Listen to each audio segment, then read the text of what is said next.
Princess Diana is remembered fondly as a gem of Great Britain's royal family, but her life in the nation's spotlight was anything but a fairy tale. Before she was a princess, Diana Spencer was already a lady. She inherited a title within the British nobility at birth, making her, on paper, a perfect match for a prince. Think rolling hills, beautiful gardens, and polo matches. But Diana's childhood was not all what you'd think it would have been. My parents, they never said they loved me. So you never knew that anyway? No. There's always the kiss there, there's no hugs or anything like that. Princess Diana had a tragically lonely childhood. Despite the large countryside estate she lived in, the titles she had, and the money that her family possessed, things were not easy. Diana's mother left her and her siblings for another man when Diana was only 6. Tragically, Diana thought that her mother was simply on vacation, and her brother Charles Spencer recalled that Diana used to sit on the doorstep of the house waiting for her mother to return. My father told me about 5 years ago, he said you sat on the doorstep, you didn't eat, you didn't sleep, you just sat there, you just never spoke. Due in part to the Cracking Family Foundation, the Earl of Spencer, Diana's father, reportedly entered a dark phase of depression and left all the raising of his children to a variety of nannies. Diana herself recalled that her childhood was very unhappy and that she considered her 20 stuffed animals as her family.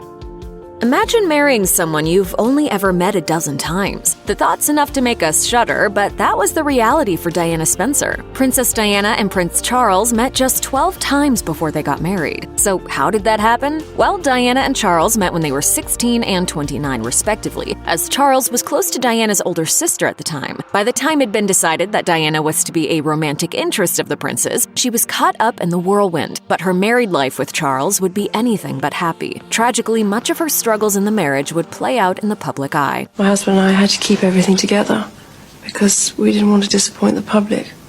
And yet, obviously, there was a lot of anxiety going on within our four walls.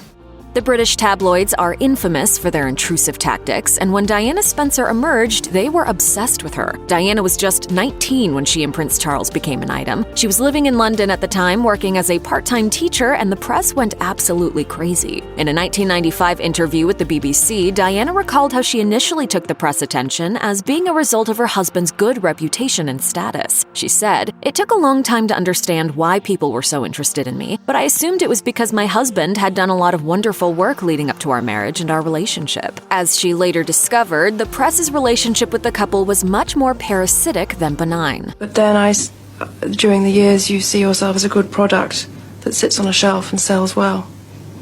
And people make a lot of money out of you. The press attention was not something that Diana was prepared for, and although she learned how to maneuver the tabloids, it was never a relationship that she desired. As far as I was concerned, I was a fat, chubby 20-year-old, 21-year-old, and I couldn't understand the level of interest.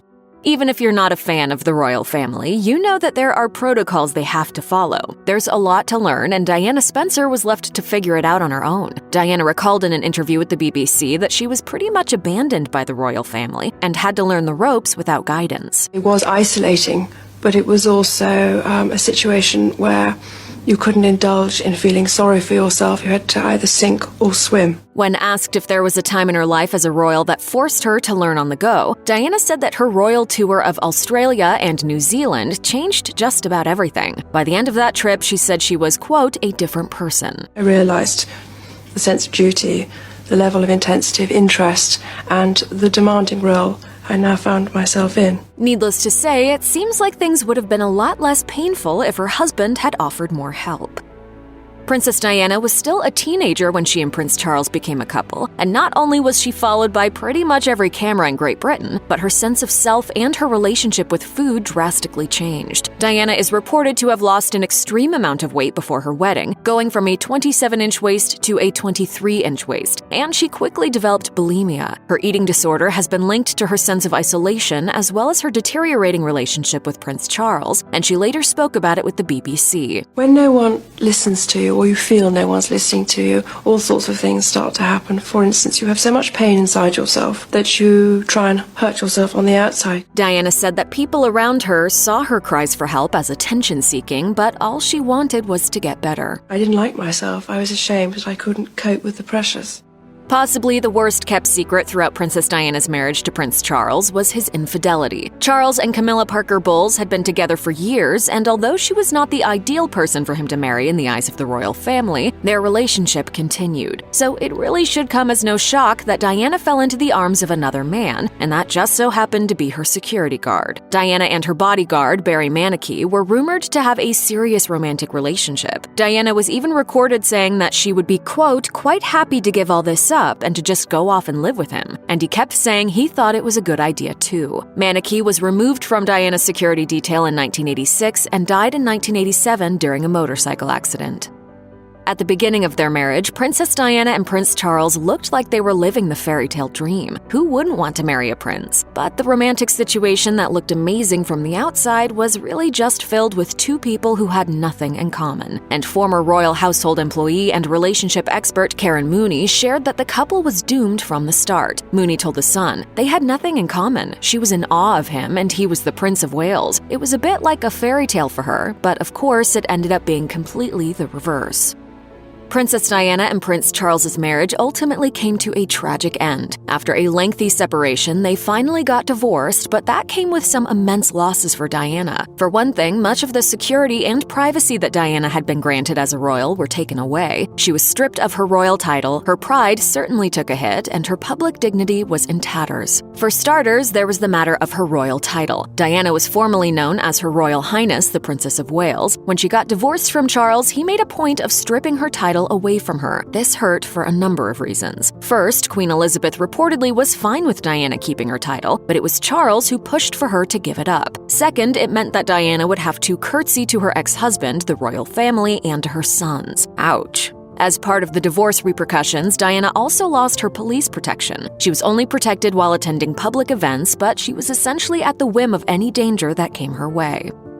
Mental health was not something that was talked about in 1980s Great Britain, and it certainly was not something that the royal family addressed. So it came as a shock when Diana Spencer addressed her mental health problems in public for the first time, and she revealed that she wasn't given any help or guidance from the royal family throughout her struggles. She said in a 1995 interview with the BBC, "Well, maybe I was the first person ever to be in this family who ever had a depression or was ever openly tearful, and obviously that was daunting because if you've never seen it before, how do you support it?" She went on to share that her depression was used to paint her in an unsympathetic light, giving her a reputation in the media that she struggled to shake off. Well, it gave everybody a wonderful new label. It's Diana's unstable and Diana's mentally imbalanced. But Diana's candidness, although tragic, had a lasting impact on mental health in Great Britain. It's commonly regarded that Diana's openness allowed for a new public perspective on mental health and eating disorders. This comes as a tragic shock, but Princess Diana reportedly felt that Prince Charles was ashamed of Prince Harry. Yes, you read that correctly. As noted by Vogue, friends and family of Diana shared that Charles's reaction to Harry was less than fatherly. Just hours after Diana came home after giving birth to Harry, Charles went and played in a polo match. To make the situation even more tragic, Charles reportedly complained at the time that Harry, quote, looked like a Spencer and said that his red hair was a dead giveaway. It's hard to know just how Harry's relationship with his father progressed later in his life, but Harry did give some incredible insight into his fractured bond with Charles. In a March 2021 sit-down with Oprah Winfrey, Harry shared that Charles had stopped taking his calls. Considering their history, it makes us wonder if Diana would be surprised at Harry and Charles' modern-day relationship.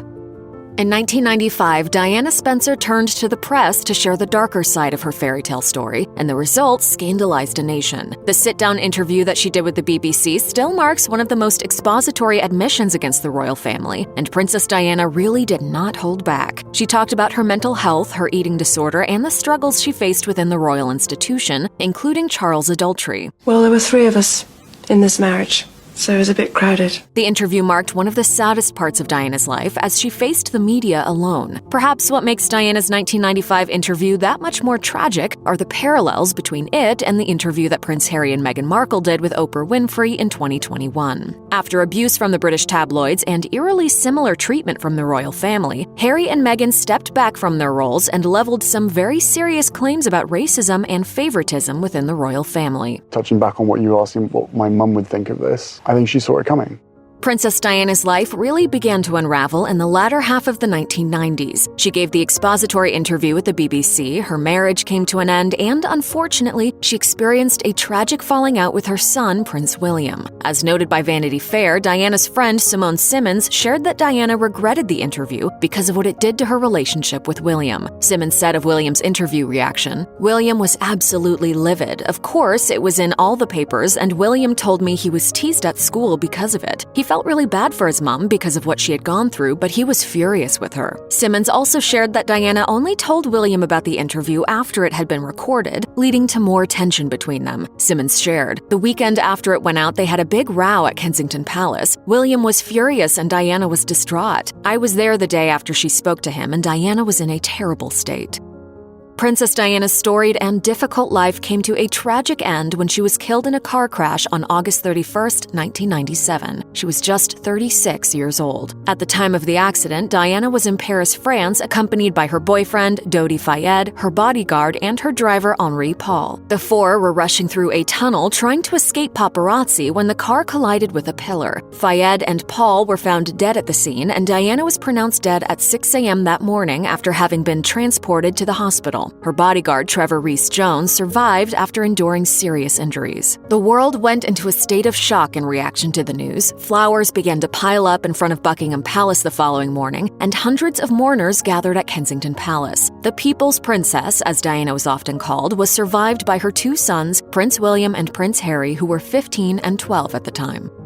To make matters even more tragic, Diana Spencer was reportedly not going to be given a public funeral by the royal family. Queen Elizabeth reportedly wanted Princess Diana's funeral to be a private gathering without the pomp and circumstance of a public ceremony, but outcry from the British people mounted. It took the palace 5 days to make a statement about Diana's death, which incurred a huge amount of public backlash. It appeared as though the palace bowed to public pressure because Diana was eventually given the royal funeral that so many were demanding. Diana's funeral saw massive crowds lining the streets, and it was watched worldwide by about 2.5 billion people. Her funeral consisted of a viewing at St. James's Palace and a formal ceremony at Westminster Abbey. Diana's brother, Charles Spencer, delivered the eulogy and all but blamed the royal family for her death. Of all the ironies about Diana, perhaps the greatest was this: a girl given the name of the ancient goddess of hunting was, in the end, the most hunted person of the modern age. If you are struggling with an eating disorder or know someone who is, help is available. Visit the National Eating Disorders Association (NEDA) website or contact NEDA's live helpline at 1-800-931-2237. You can also receive 24/7 crisis support via text. Send NEDA to 741-741.